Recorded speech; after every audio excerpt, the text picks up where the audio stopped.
Wanita hari ini.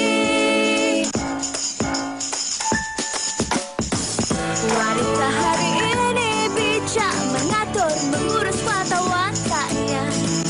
Usahawati, ibu, istri, permaisuri. Wanita hari ini di zaman modern masih kekalkan adatnya. Dihormati, disayangi, disanjungi. Wanita hari ini. 21 Julai 2022 hari Khamis, Wanita hari ini kembali untuk siaran tengah hari anda. Apa khabar anda di rumah? Diharapkan anda sihat-sihat saja. Apa segala yang direncanakan hari ini berjalan dengan lancar kan, Sugi? Betul. InsyaAllah kami berdua akan bersama dengan anda sehingga jam 1 tengah hari nanti. Hari ini adalah hari Khamis, tinggal satu hari lagi di kebanyakan negeri di Malaysia hari bekerja lah kan. Betul. Jadi kami harap anda terus dengan momentum yang pastinya lebih bertenaga lagi walaupun dah hari Khamis dan kekal ceria. Tapi sekiranya anda perlukan rehat, ambil rehat tu. Orang kata take a pause. Kalau tak boleh ambil cuti yang panjang, tak apa, kita ambil rehat yang secukupnya, kita refresh dan renew balik dan kita kembali bekerja dan buat apa jua yang kita harus lakukan. Setuju. Saya dapat semangat yang Sugi kongsikan itu. Dan kalau boleh kan Sugi, kita nak ambil juga kesempatan ini kan untuk kita kongsikan antara laporan-laporan yang mendapat perhatian juga hari ini. Kita mulakan dengan ini di Parlimen. Undang-undang anti gangguan seksual diluluskan. Kalau boleh kita kongsikan yang mana hasil usaha pengubalan dan juga libat urus dilakukan sejak ni 2011 lagi. Rang undang-undang anti gangguan seksual 2021 akhirnya diluluskan di Dewan Rakyat hari ini.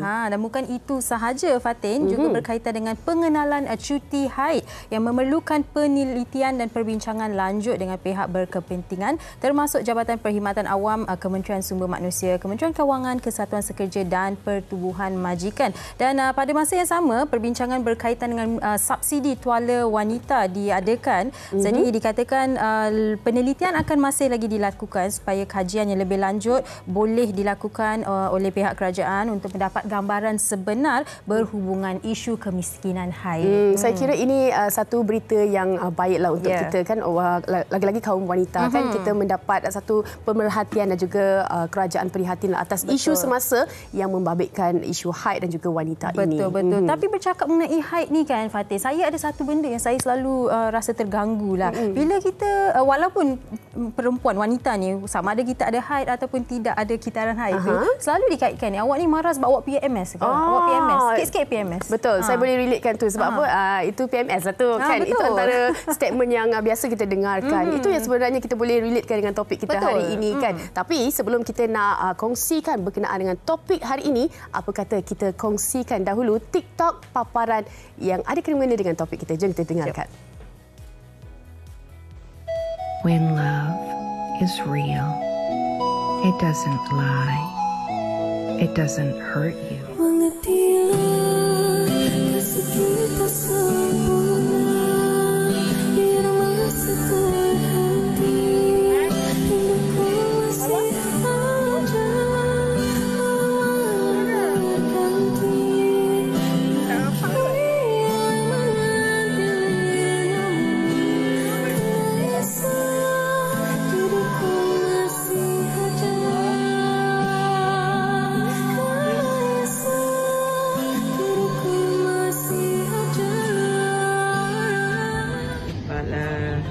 Kalau gambar orang kawan kau main pengek-pengek.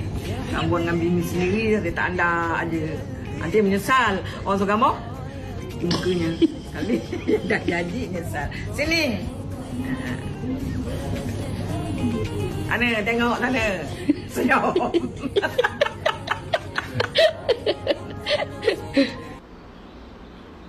Nak marah, tapi kena sabar. Nak marah, rasa nak marah, tapi kena sabar. Ambil basuh dia. Nak marah tapi kena sabar. Macam mana kadang-kadang ibu ni itulah antara senario yang berlaku kan. Nak marah anak kan. Tapi Tarik nafas, lepas. Itulah kan yang boleh kita kongsikan di TikTok. Pengalaman seorang ibu. Luahan sedikit lah. Okey, tapi marah yang comel-comel tak apa, Fatin. Kan sikit-sikit dengan husband. Macam video tadi tu. Comel. Kalau nak ambil gambar tak boleh, kita marah, kita merajuk. Yang tu okey, comel. Tapi apa yang kita nak bincangkan hari ini di WHI adalah apabila ia menjadi amarah. Marah yang terlampau. Orang kata panas baran. Adakah itu disebabkan, implikasi disebabkan kesan psikologi seseorang ataupun memang karakter seseorang ataupun dah jadi orang kata amalan, habit kan, sikit-sikit nak marah dan menjadi luar kawalan. Kalau boleh kita kongsikan juga, baru-baru ini ada satu kes yang berlaku yang mana kepala ditampak kerana salam tak pandang muka. Kita nampak dia punya headline dia sangat simple dan macam tak pandang pun kena tampar. Tapi itulah senario yang berlaku sekarang ini. Mungkin disebabkan orang kata situasi semasa yang mengakibatkan tekanan untuk sesetengah pihak, dan ini sebenarnya perlu kita kawal dengan perkongsian kita hari ini. Kalau boleh kita kongsikan, gara-gara tidak memandang muka ketika bersalaman, seorang lelaki bertindak di luar kawalan apabila menampar belakang kepala seorang jemaah Masjid An-Nur di Pangkalan Tentera Laut Diraja Malaysia. Di masjid, situasi ataupun insiden ini berlaku kadang-kadang di luar kawalan dan juga di luar pemikiran kita juga sebagai pembaca kan. Betul. Kadang-kadang sesebuah insiden yang berlaku, kita bukan nak kupas insiden yang berlaku ini, tapi secara amnya sesebuah insiden itu berlaku dan kita rasa alah macam ni, untuk ni pun kau nak marah. Tapi kita tidak tahu apa yang berlaku dalam diri individu itu. Mungkin ada sebab-sebab tertentu. Jadi kalau kita jenis yang kuat marah, mungkin kita boleh ambil anger management class. Ada cara-cara untuk kita kawal kemarahan kita, dan hari ini di WHI kalau anda ada apa-apa persoalan, anda boleh tujukannya di laman Facebook ataupun Instagram WHI. Mungkin anda sendiri ada masalah di mana anda ni cepat marah. Anda rasa anda tahu yang saya ni cepat marah, tapi macam mana boleh saya kawal kemarahan saya ni? Tujukan soalan anda di Facebook WHI. Ya, insya-Allah kita akan panjangkan kepada dua tetamu kita hari ini. Kita sama-sama kalau masih ada rasa perasaan amarah sekarang ni, tarik nafas, tenang-tenang. Sebab apa? Wanita hari ini ingin berehat seketika. Kembali selepas ini dengan topiknya amarah. Jangan marah ya. Wanita hari ini. Wanita hari ini. Terdapat pelbagai emosi dalam diri setiap individu, termasuk sedih dan marah. Perasaan marah merupakan satu emosi yang normal. Tetapi, jika tidak dikawal, ia akan menjurus kepada sifat negatif. Perasaan amarah berpunca daripada sedikit keresahan hingga menjadi ganas dan tidak terkawal. Apabila emosi marah menguasai diri, seseorang akan cenderung untuk melakukan tindakan yang ganas sehingga mampu mengakibatkan kecederaan terhadap orang lain akibat tekanan yang dihadapi. Terdahulu, seorang lelaki berusia 23 tahun ditahan pihak polis selepas memukul seorang warga emas di tengah jalan. Kes difahamkan berpunca daripada salah faham. Selain itu, terdapat juga satu kes yang dipaparkan di mana seorang suami tergamak memukul kepala isterinya menggunakan sebatang kayu akibat tidak dapat mengawal kemarahan apabila pokok getahnya tidak mengeluarkan susu. Kemarahan yang melampau juga boleh menyebabkan seseorang hilang pertimbangan sehingga sanggup untuk membunuh. Seperti laporan mengenai seorang suami memukul isteri hingga maut gara-gara berang apabila kecurangannya didedahkan. Kesemua kes-kes berikut adalah diakibatkan sikap amarah yang tidak dapat dikawal. Justru itu, apakah yang perlu dilakukan untuk seseorang mengawal kemarahan? Bagaimana cara untuk mengelakkan diri dari menjadi mangsa mereka yang panas baran? Itu laporan yang disediakan oleh rakan wartawan Syifa. Yang terakhir, apakah antara tindakan yang perlu diambil untuk kita mengawal perasaan amarah? Itu yang sebenarnya kita nak bawakan untuk topik kita hari ini. Betul. Dan juga kita bersama di studio dua orang tetamu kita. Yang pertamanya, kita selalu bercakap dengan dia tapi di dalam talian. Tapi hari ini kita bawa di studio iaitu Puan Nurul Hidayah Mat Sarit selaku Pegawai Psikologi Kaunseling Klinik Kesihatan Kuala Lumpur. Apa khabar? Baik. Hai Fatin, hai Sugita. Bertemu juga hari ini secara live. Betul. Dan di istimewanya hari ini adalah hari lahir Puan Hidayah. Happy birthday 21 Julai. Bukan hari ini. Oh, belated. 18. Okey. Sempat juga. Kalau birthday awak bulan Julai, sepanjang Julai ni birthday awak. Ya, betul. Iman, Kita juga bersama dengan Zarul Amrila. Selamat datang, Zarul. Apa khabar, Zarul? Baik, Alhamdulillah. Assalamualaikum semua. Okey, dua-dua tak marah hari ni. Tak ada stres apa ke? Dapat ceria. Setakat ni tak ada lagi. Tak ada. Setakat ni tak ada. Bertemu dengan Zarul tadi. Okey, baik Fatin. Kita nak mulakan topik kita dengan perbincangan mengenai amarah. Kita macam kadang-kadang kita dengar sesuatu kisah itu seperti alah, macam benda tu pun nak marah. Remeh je kot kan. Tapi di sebaliknya ada pelbagai emosi dan mungkin Puan Hidayah boleh mulakan dengan berkongsi apakah itu amarah, jenis-jenis dia, sebab kalau kita lihat definisi daripada Kamus Dewan dan Pustaka, yang mengatakan yang amarah adalah marah tidak dapat menahan nafsu. Silakan Puan Hidayah. Okey, betul So kita mula-mula kita akan bawa dari sudut aspek definisi amarah. Bila kita cakap soal amarah ni, dia normal emosi tu sebab semua orang akan ada marah. Tak boleh tak marah langsung kan. So bila ada emosi marah, dia adalah satu emosi yang normal yang ada pada kita, tetapi dia akan jadi tidak selamat ataupun tidak okey apabila tidak mampu dikawal. Yang itulah akhirnya yang akan membentuk kepada isu jenayah macam yang berita tadi kan, akan membentuk kepada kebinasaan diri sendiri dan lain-lain. So bila cakap soal marah ni, kalau secara umum dia melibatkan tentang kita punya sistem otak. Dalam bahagian sistem otak kita ni, dia ada satu bahagian nama dia amigdala. Amigdala. So amigdala ni dia adalah salah satu daripada bahagian otak kita yang dalam sistem limbik.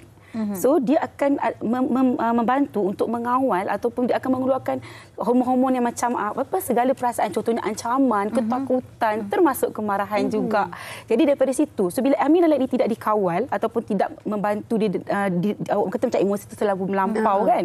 Jadi dia tak sampaikan oksigen tu ke otak. So dekat bahagian kita, jadi disebabkan tu dia tidak balancing dan akhirnya boleh menyebabkan kita jadi melampau mencetus kemarahan tersebut. So dan macam berbalik pada soalan Sugita tadi kan, ada tak gaya-gaya kemarahan ni? Memang ada. Contoh kalau kita tengok kan, orang ni pasal hal kecil dia marah sikit saja. Tapi ada orang hal yang sama tapi dia punya marah tu meletup-letup, sangat teruk, melenting kan sampai tak boleh nak kawal. So, gaya kemarahan yang pertama adalah gaya kemarahan berselindung ataupun avoidance. Ada setengah orang, contoh kalau dia marah, dia suka mengasingkan diri, dia duduk diam, dia buatlah sesuatu perkara, tapi dalam masa yang sama kadang-kadang dia lepaskan kemarahan itu kat orang lain. Itu boleh jadi juga. Lepas tu gaya kemarahan yang kedua ni, gaya kemarahan yang dia adalah jenis macam dia konflik. Maksudnya dia dah memang habitual anger. Contohnya macam kalau dia memang menjadikan marah tu sebagai satu sifat dah. So kalau apa-apa tak kisahlah, memang terus marah je. Itu habitual anger. Dan yang ketiga ni kita boleh kata sebagai jenis kemarahan yang meletup. Memang marah tu kan, dia terus meletup je. Saya takut ini. So terus cakap je kan. Macam tu lah. So yang tu yang kita kena nilai lah. Aku ni kena tanya, aku ni gaya kemarahan aku dekat mana? Macam Fatin. Fatin rasa Fatin orang yang kemarahan yang jenis mana? Fatin simpan dulu sikit-sikit. Lepas tu macam Fatin cakap. Saya rasa saya avoidance. Sebab kalau saya marah, saya diam. Sebab kadang-kadang marah sangat keluar air mata. I see. Betul. Kan? Ramai yang mungkin boleh relate dengan situasi. Awak pun ya? Saya belum lagi layan tu, tapi saya cuba bercakap dulu. Tiga-tiga jenis tu. Kita nak tahu juga Zarul yang mana satu? Saya boleh katakan simpan dan avoid. Maksudnya macam lebih kepada malas fikirlah. Malas nak fikir. So kalau let's say saya ambil experience saya as a pramugara dekat Malaysia Airlines. So kalau ada penumpang yang banyak buat hal, so saya akan, kalau 2-3 kali tu okey lagi lah. Kan kita boleh sabar. Kan bila masuk 4-5 kali kita macam cakap saya punya klik, babe, kau ambil aku punya tempat, kita swap. I tak nak layan dia. Betul. Sebab dah banyak kali dia kira macam provoke lah juga. Dia akan jadi benda tak elok nanti I akan jadi marah kat situ, dia pun marah I balik, jadi benda tak elok. So better kita avoid, kita swap dengan I punya colleague. You attend to him or to her. Bijak. Maksudnya di sini, Puan Hidayah, maksudnya Zarul boleh mengawal emosi. Dia dah tahu dah, kejap lagi akan meletup. Dia bayar bertukar siap-siap. Betul. Sebab saya punya kerja. Sebab I nak elak daripada marah. I punya kerja memang macam tu. Kalau you marah, besok you kena panggil office lah. Itu dari segi profesionalism lah. Tapi Zarul sebagai individu, adakah Zarul seorang yang senang naik marah? Susah. Tidak, susah. Susah. Okey. Apa yang akan membuatkan Zarul marah? Ataupun bila Zarul rasa marah, macam mana Zarul mengawal kemarahan itu? Macam you jugalah idea. Diam, idea. Tapi tak nangis lah. Tapi dia ada meletup dia. Okey. Sepanjang air hidup ni, almost 50 years. Air meletup sekali je. Itu betul-betul meletup. Baik. Sekali saja. Mungkin isunya besar juga. Besarlah, isunya besar dalam hidup saya. Sekali je. Puan Hidayah, mungkin di sini kita nak memberikan pencerahan. Seperti yang Puan Hidayah katakan tadi, marah ni adalah satu emosi. Kan? Ada kartun, saya lupa nama kartun yang ada pelbagai emosi. Antara emosi emoji ke? Mungkin, saya lupa nama. Tapi satu tu dia memang marah je. Muka dia pun macam ni je kan. Orang mesti cakap jangan marah sangat, nanti nampak cepat tua. Okey. Baik, tapi bila dah marah tu, kita nak kawal kemarahan. Kadang-kadang kita tahu, saya ni tengah marah ni, tapi saya tak pandai nak mengawal kemarahan saya. Itu situasi yang akan memudaratkan ramai. Bukan saja individu itu, tetapi semua orang di sekeliling. Kan? Sebab bila kita marah, kita luahkan kata-kata yang kesat. Benda yang kita rasa tak patut aku cakap pun, kita akan tercakap. Jadi masalahnya tak pandai nak kawal. Bagaimana untuk kita kawalnya? Okey, bagus kan sekitar soalan tu, sebab saya kira pengurusan kemarahan ni adalah satu benda yang kita kena belajar bersama-sama lah. Tadi saya puji juga Zarul tadi, dia punya coping skill, kita panggil sebagai dia punya daya tindak tu, baguslah kan. Sebab dia kata dia tak fikir esok dia kena kerja, so dia tak boleh marah. Okey, so dia macam ni lah, kalau antara teknik ataupun cara pengurusan kemarahan yang baik, kita bayangkan macam traffic light, ada 3 warna kan. Ada merah, ada kuning, ada hijau. Betul tak Zarul kan? So waktu merah tu, teknik dia apa? Teknik 3B ini saya kata. B yang pertama, bila merah kena buat apa? Berhenti kan? So time berhenti tu, tariklah nafas, carilah orang yang positif, tarik handbrake kan. Time tu kita pun tarik nafas. Aku tengah marah ni, so tarik nafas. So pandang pandangan-pandangan yang hijau dekat luar supaya kita dapatkan rasa relax tadi kan. Tu yang berhenti. Yang kedua, bila lampu kuning kena buat apa? Bersedia. Untuk berhenti ataupun jangan jalan. Kan minyak laju-laju. Tapi realitinya kan. So bersedia. So bila bersedia bermaksud kita bersedialah untuk berfikir cepat-cepat change. Aku tengah marah ni, kalau aku marah sekejap lagi aku akan jatuh. Terus cari words yang untuk tukar negative thought tadi kepada positive thinking. Terus change. Aku rasa aku tut. Okey. Tak, aku tak tut. Macam something yang macam tu. Terus change all the time. Okey, bila dah hijau kita kena buat apa? Bila lampu isyarat itu kan hijau, berjalanlah. Maksudnya bertindak. Maksudnya kita ambil tindakan. Contoh, kalau selalu tindakan dia macam mana? Contohlah, kalau kita ni jenis marah, lepas tu kita jenis suka maki orang. Kita jenis suka mengeluarkan 4-letter words. Ataupun kita jenis suka mencarut. Contohnya kan. Itu kan semua benda-benda yang tak baik lah kan. Jadi kita punya tindakan adalah dengan cara, kita masih menggunakan mulut, anggota yang sama, tapi kita tukar kepada bentuk zikir. Contohnya. Tukar kepada kata-kata yang lebih baik contohnya. Ataupun kalau kita jenis orang yang menggunakan tangan bila marah, buang barang ataupun baling barang, campak, tumbuk cermin contohnya kan agresif kan. Tapi kita nak gunakan dengan tindakan tu, guna tangan juga. Apa yang patut kita buat? Contohnya tumbuk kepada punching bag. Contohnya boxing. Dia adalah cara yang lebih selamat untuk kita lepaskan kemarahan.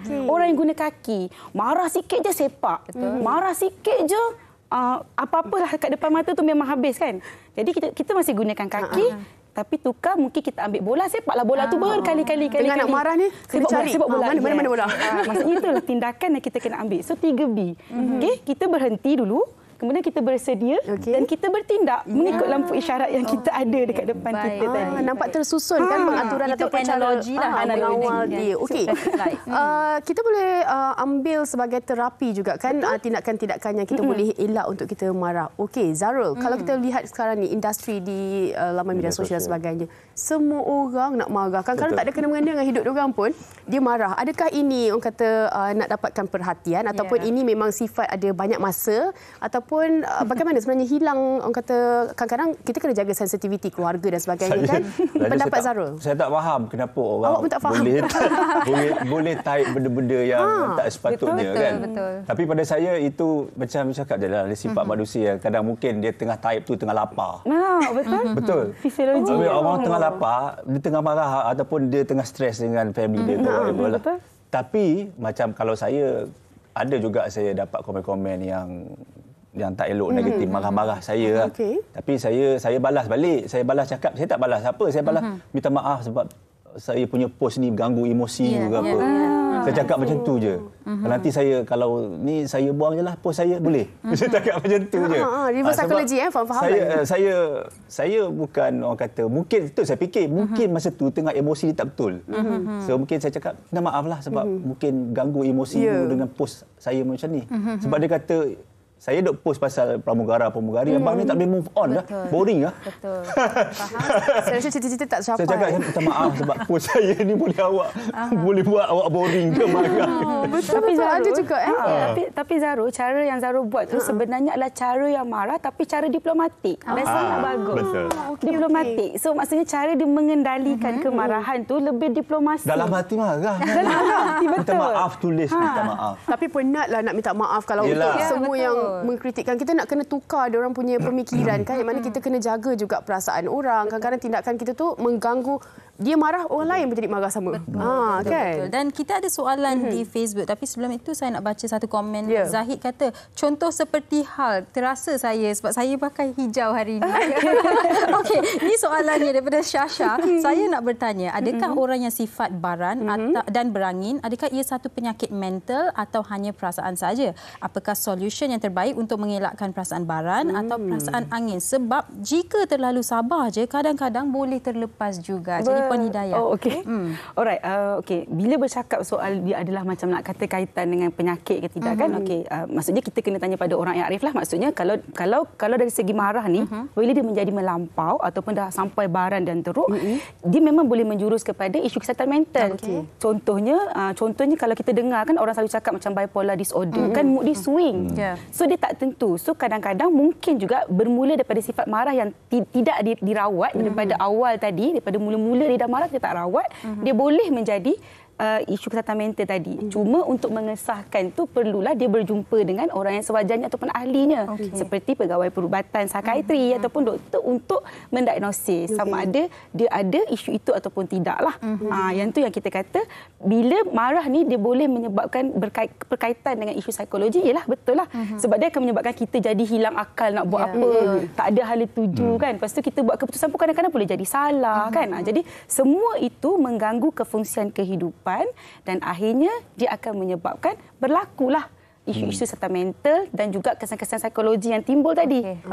Itu maksud dia. Tapi kan, saya salah. Betul. Kalau kita ni jenis yang tak marah, orang akan ambil kesempatan. Betul. Apa pendapat Puan?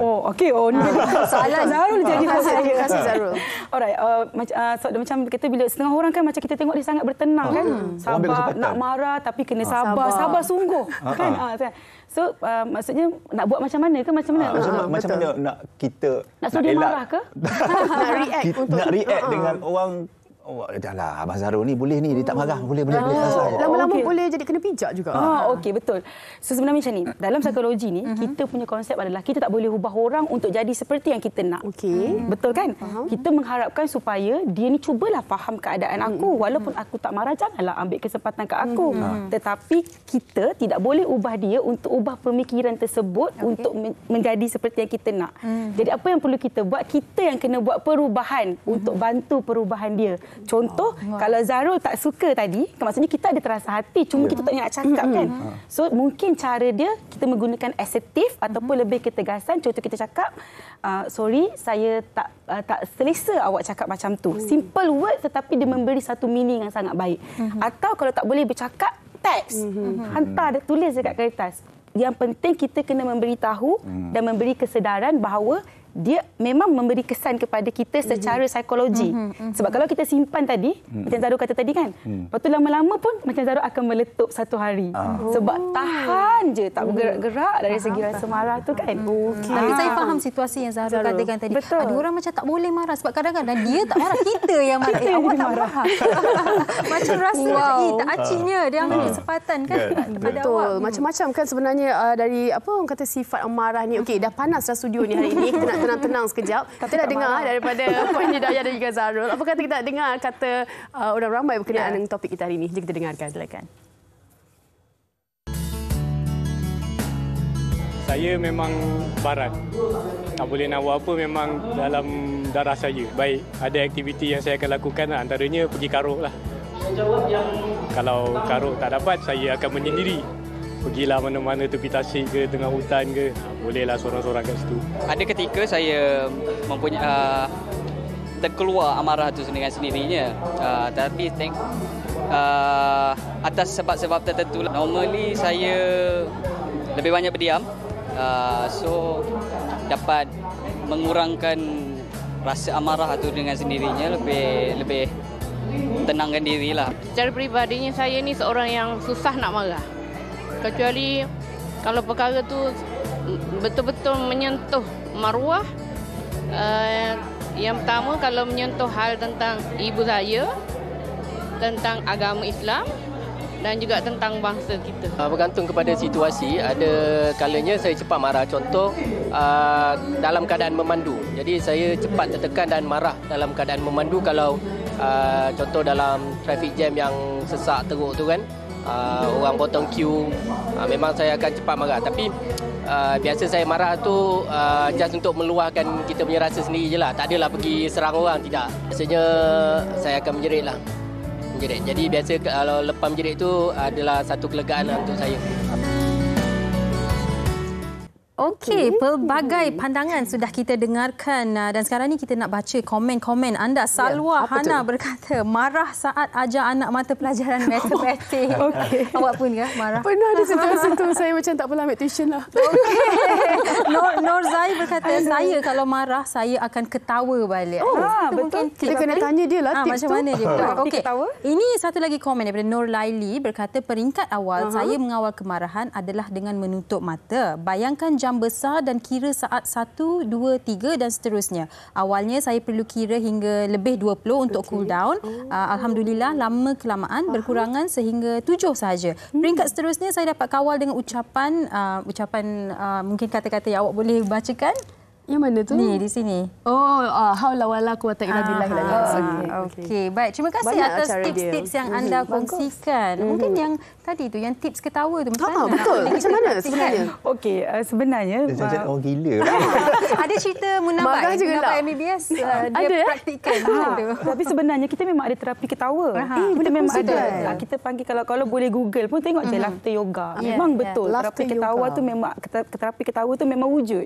Dan bila kita dalam keadaan stres ataupun keadaan marah lah especially-nya kan, tertawa tu sebenarnya dia akan membuka kita punya saluran paru-paru untuk jadi lebih kembang dan kita akan jadi lebih relax sebenarnya.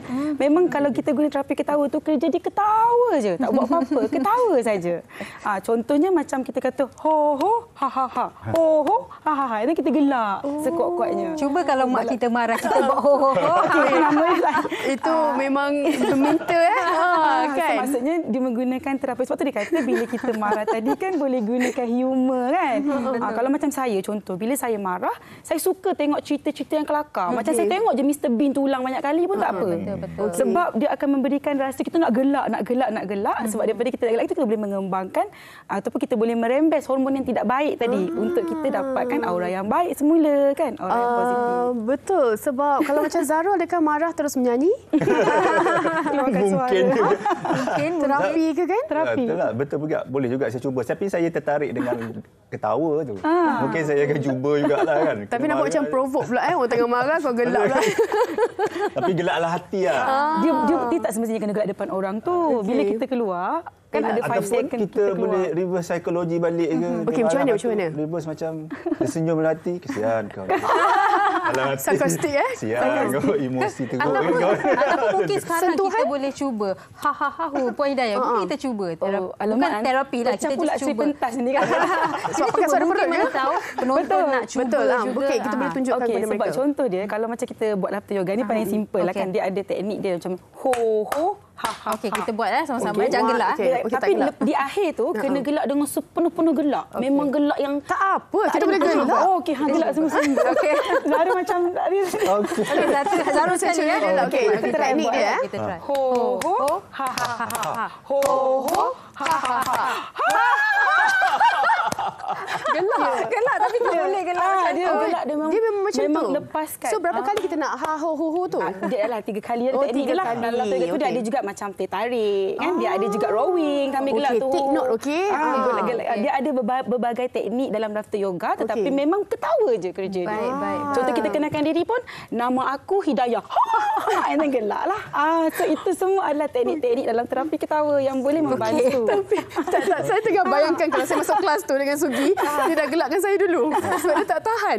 Okey, kita nak tanya Puan Hidayah. Ini memang agak klise dah sebenarnya soalan ni, tapi kita nak tahu juga sebenarnya antara perempuan dan juga lelaki sebenarnya sikap amarah tu ada pada siapa untuk peratusannya? Alamak, soalan ni bias ni. Okay. Zarul bersedia ke nak dengar? Tak, saya gurau je. Okay, dia macam inilah. Ada kajian dia mengatakan bahawa sebenarnya lelaki ini 2 kali lebih cepat untuk akan rasa marah ataupun mempunyai emosi yang tidak stabil kalau dia melibatkan hal pekerjaan dia.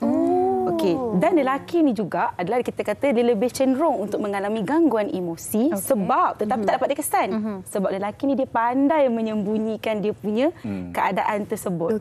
Jadi sebab tu kalau kita kaitkan macam orang kata lelaki ni ego sebab tu tak tunjuk kan. Tapi memang kajian mengatakan begitu. Cuma ada juga kajian yang mengatakan bahawa sekarang ni kalau tengok lelaki dengan perempuan tak jauh beza pun dari sudut marah tu. Sebenarnya mengikut keadaan sekarang ni lah. Okey, cuma mungkin berbezakan dari segi faktor-faktor tentang dia punya keadaan individu. Contoh kalau macam ibu perempuan tu adalah ibu tunggal. Dia akan mengambil peranan sebagai bapa dalam keluarga. Sebab tu mungkin dia akan bersifat lebih marah sedikit daripada perempuan yang menjadi isteri sahaja ataupun dia membebel dengan anak-anak tu lebih daripada yang dengan marah sama. Taklah marah. Okey. So macam itulah maksud dia kan. Nanti ibu-ibu marah kalau saya cakap dia marah kan. So begitulah maksudnya dia nak kata pasal siapa marah lelaki perempuan tu dia sebenarnya adalah depends kepada individu tersebut juga. Memang ada kajian kan, tetapi nanti kita akan tengok lelaki marah saja pun tak boleh juga. Kalau kita tengok pun macam tadi kan, lelaki pukul perempuan, lelaki yang ni kan. Tapi ada je perempuan yang melakukan benda yang sama kan. Dia mengikut individu dan situasi. Betul. Dan Zarul sendiri, tadi Zarul kata Zarul menggunakan avoidance technique kan. Tapi kalau satu hari itu Zarul balik, Zarul rasa sangat marah ataupun stres yang membawa kepada kemarahan yang terlampau, apa yang Zarul lakukan? Sebab ada satu komen di Facebook mengatakan yang dia mandi untuk hilangkan rasa marah itu. Zarul ada apa tips yang Zarul lakukan? Dia tengah praktikkan tu teknik tadi. Tengah gelak tu. Tak ada pengalaman yang apa orang kata selain avoidance tu, saya tak ada pengalaman tu. Cuma saya buat bodoh lah kan. Macam buat tak tahu, jangan fikir sangatlah. Benda tu jangan fikir sangat, marah tu macam saya diam sekejap, saya menung sekejap, ngamuk, lepas tu hilang lah. Dia jadi senang kan. Saya jenis yang tu cakap, tapi benda tu dia akan jadi peletupan lah. Betul. Dia kumpul. Jadi Zarul ni bukan seseorang yang bila dia marah dia akan kumpul dan satu hari dia bila dia marah ialah dia letup tu sekali je. Benda tu akan mengumpul dari benda yang sama. Tapi kalau benda tu macam setakat orang boom kereta saya okey. Saya macam ni so macam mana? Saya macam tu je, tak ada. Sebab benda dah berlaku. Tak nampak ke ni tak ada. Saya tak ada, bukan macam tu. Takkan you tak nampak ada brake, you dah signal apa semua tak ada macam tu. So, dia akan pergi macam so cik benda dah jadi. Apa kita nak buat sekarang? Macam tu je. Kita memerlukan lebih ramai Zarul di dunia ini. Dia mungkin kita akan rasa marah. Of course kita akan macam kan, tapi kita tak luahkan. Ada jenis yang tak luahkan. So kalau kita luah pun takkan apa lampu tu takkan cantum balik. Betul. Awak yang penat. Nak marah kan. Kita cari solusi daripada kita marah dan kita damage has been done. So bertindak lampu hijau. Lampu hijau terus. Dia dah praktikkan lah. Antara yang cepat ni belajar. Okey, Fatin nak tanya, kalau bercakap mengenai amarah ini ada juga dikaitkan dengan faktor umur. Kadang-kadang bila kita muda darah panas. Darah panas. Macam mana tu? Kalau dah tu macam mungkin dah berusia sikit, dia mungkin dah cool down sikit lah. Betul. Okey, dia kalau marah ni sebenarnya daripada kanak-kanak pun dah boleh start marah. Kan kalau kita tengok kanak-kanak yang temper tantrum kan tiba-tiba, tapi kita sebagai orang yang lebih dewasa kita kena pasti dengan cepatlah apa yang ditunjukkan oleh anak-anak anak kita tu di peringkat umur bawah. Tapi kalau macam kita tadilah kata umur dewasa kan. Mak Fatin kata betul. Okey, bila umur dewasa pula kan, bila dah macam remaja dan dewasa macam kita ni. Wah, macam kita ya. Remaja dan dewasa ni, so memang pada peringkat ni kita banyak lagi bergerak, kita lagi banyak melakukan aktiviti. So hormon kita ni akan lebih hormon adrenalin dengan kita akan lebih banyak kita rembeskan. Jadi kita akan aktif. Bila kita aktif dengan aktiviti tu, automatically lah macam kita akan lebih banyak merasai pelbagai emosi secara agresif. Maksudnya kan, kita macam tu kan. Tapi bila kita dah tua tu bukan bermaksud kita tak ada perasaan. Tidak. Tapi mungkin sebab kita punya dari segi aktiviti kita pun dah berkurang kan dalam kehidupan seharian kita kan. Jadi kadang-kadang nak marah tu macam bila ada perkara sesuatu berlaku baru dia akan menyebabkan berlakunya amarah tadi. So benda tu macam itulah dia punya kitaran kehidupan dalam graf kan. Macam tu. Okey, baik. Dan satu lagi soalan daripada Facebook yang cukup menarik. Adakah pemakanan kita ada kaitan dengan amarah? Mungkin saya sendiri boleh kongsikan pengalaman. Saya kadang-kadang kalau lama tak makan, rasa tak selesa, rasa macam nak cepat marah. Orang di sekeliling saya pun saya pernah tengok. Kalau tak makan, lapar sangat, dia jadi marah. Hangry. Hungry passenger is an angry passenger. Kadang-kadang yang tak dapat nak makan ikan dengan boleh jadi marah tau dia orang. Kan? Betul. Experience. Saya nak nasi lemak. Saya dah lama kat London 10 bulan tak makan nasi lemak. Jadi marah ke? Experience betul. Dia boleh jadi marah tau. Ada dua testimoni di sini. Kenapa tu Puan Hidayah? Okey, sebab bila berkaitan dengan emosi, kalau kita tengok dari segi faktor, memanglah faktor fisiologi, keperluan kita, fisiologi tu memang akan menyebabkan kita akan ada gangguan emosi. Jadi apa yang dia kata tadi kan, untuk mengelakkan rasa marah apa semua tu, dia kata tengoklah kepada hungry, maksudnya keperluan hungry you, food you penuh tak? Perut you penuh tak? Kalau tak, you akan marahlah. Ataupun you akan jadi macam tadi lah, macam Zaru kata. Bila tengah marah, tengok dia pun type suka hati lah kan. Dia jadi keyboard warrior yang sangat aktif lah. Betul, itu memang boleh menyebabkan berlaku jugalah. Baik. Jadi punca dia lah, trigger dia tak cukup tidur pun sama fisiologi kan. Lepas tu kalau makan portion sikit, nak lagi tambah, lepas tu mak kita tak bagi tambah takut gemuk. Pun boleh jadikan kita rasa nak marah sebab hungry kan. Kadang-kadang pasal tempat duduk pun jadi marah. Nak duduk dengan wife tapi wife kat sana marah. Kan? Yang sakit yang jadi marah juga pramugara dan pramugari kita macam tuan kita pun memang kesabaran tu memang perlu ada yang sangat tinggi. Betul. Okey, Zarul, di hujung kita punya topik ini, mungkin Zarul ada kata-kata untuk penonton di luar sana. Mereka dah dapat dah sikit apa antara tips-tips yang dikongsikan Puan Hidayah dan juga tindakan Zarul untuk secara ringkasnya. Okey, apa kepada mungkin yang ada masalah amarah ni, harap dapat manfaatlah daripada Puan Nurul cakap tadi kan, lampu merah, kuning dan hijau tu. Memang saya dah suruh lagi satu. Okey, tambah. Gelak. Betul. Saya pun nak cuba. Kita buat rumusan dah. Banyak bersenyumlah juga. So, Zarul, saya lihat dari sejak awak masuk studio tadi, awak senyum. Dan kita rasai vibe itu. Betul. Dan Puan Hidayah, mungkin kita boleh Puan Hidayah boleh kongsikan bukan sahaja kepada seseorang individu yang senang marah, tetapi juga kepada individu dalam situasi yang ada seseorang yang marah. Apa yang boleh individu buat? Sebab kalau dua-dua marah, memang binasa.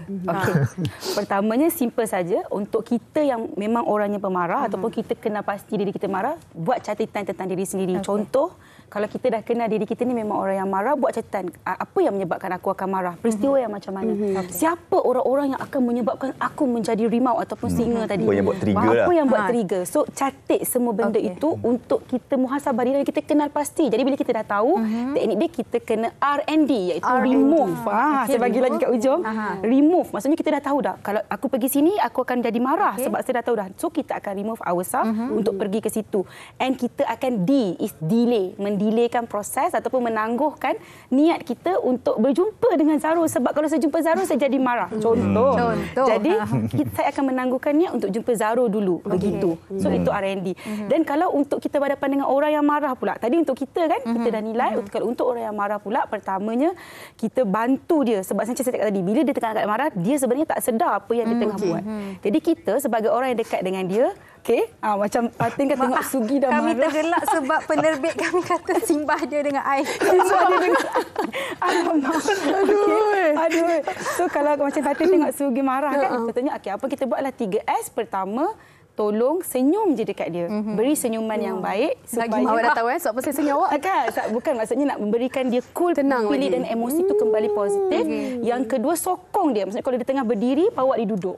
Alihkan pergerakan. Kalau dia tengah duduk, bawa dia pergi bangun. Ataupun beri dia air untuk memenuhi keperluan fisiologi.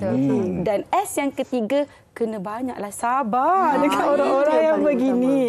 Sebab bila kita tak sabar, tadi kan kata nak marah tapi kena sabar. Macam tu. Jadi kita praktiskan supaya kita boleh membantu orang-orang sekeliling kita juga menjadi lebih baik. Dan daripada situ sebenarnya bila kita bantu orang, kita akan bantu juga environment kita untuk jadi positif. Betul. Sebab mereka boleh sebabkan kita akan jadi marah sama. Betul. So sekarang bila kita bantu mereka, kita pun akan tenang bersama.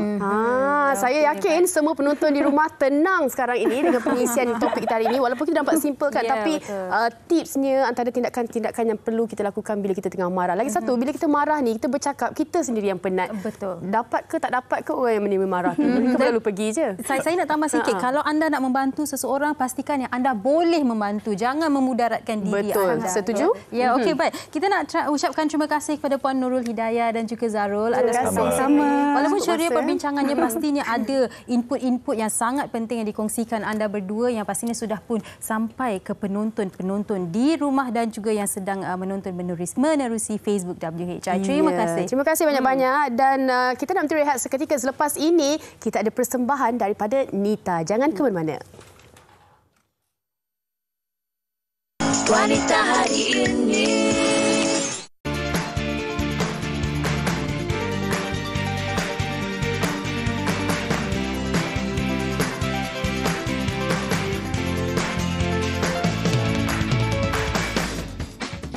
Kau membuatku percaya kepadamu. Kau membuat aku falling in love with you. Hingga saat ku lihat depan mataku, kau selingkuh dengan sahabat baikku.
dia last kali tu dia sumpah jadi katak belang. Ya, betul. Wow, kenapa? Ganas sikit. Ganas Dia terbawa dengan amarah itu tadi sampai dia menyumpah menjadi katak belang. Kenapa pemilihan itu sendiri, Nita? Okey, sebenarnya katak belang tu memang ada dalam lirik lagu.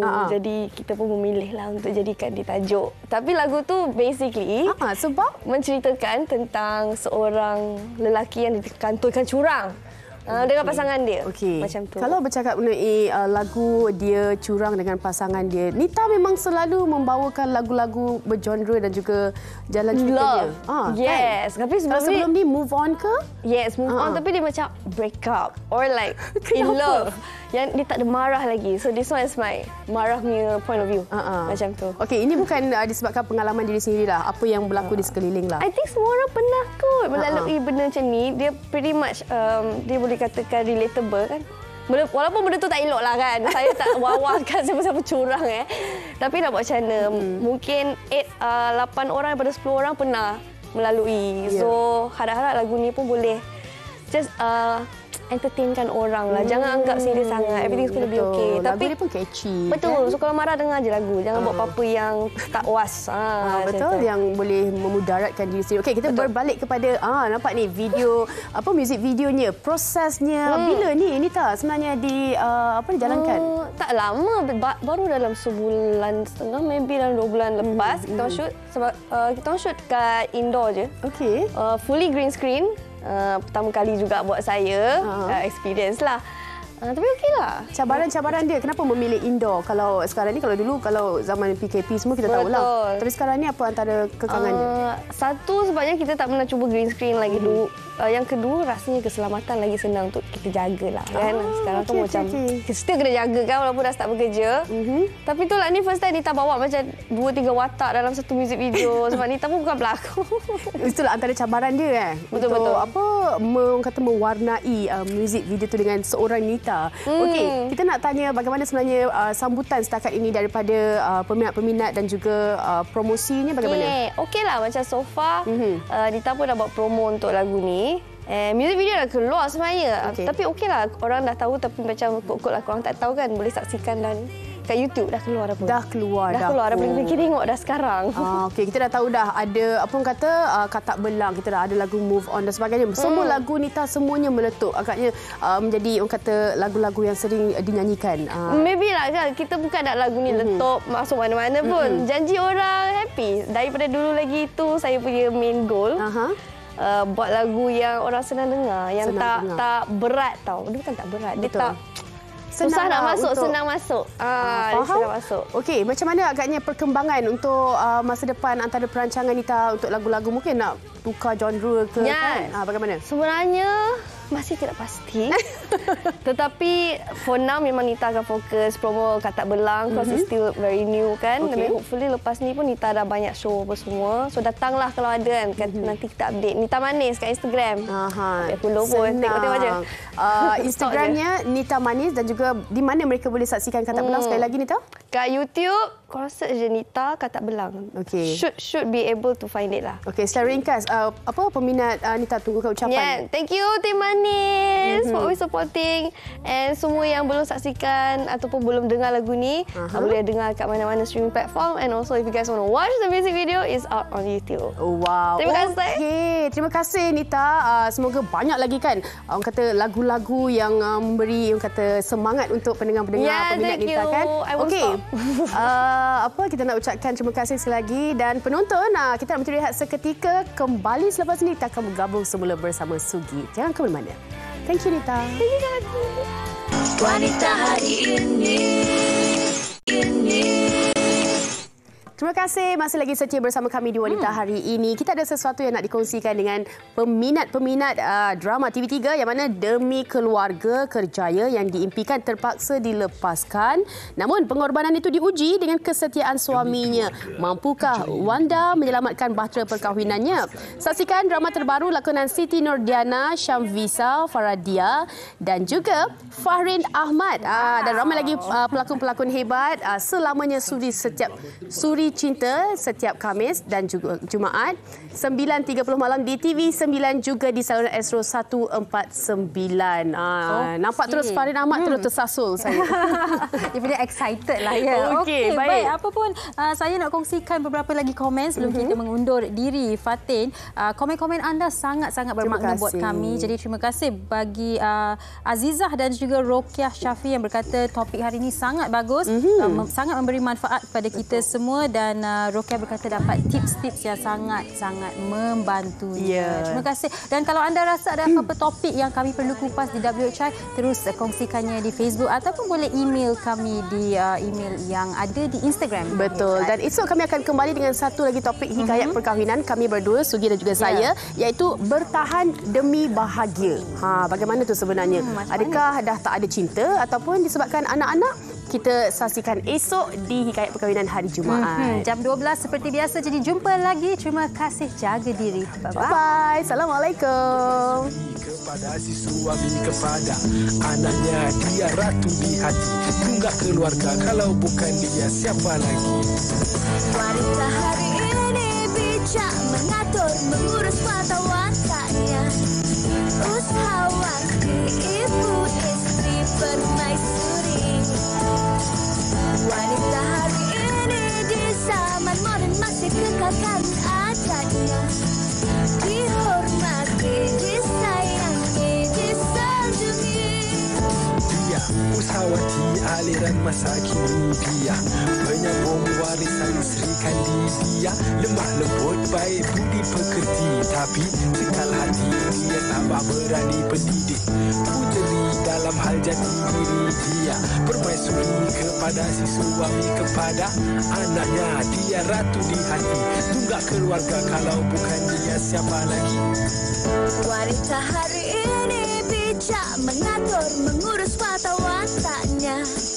Usahawati, ibu istri permaisuri.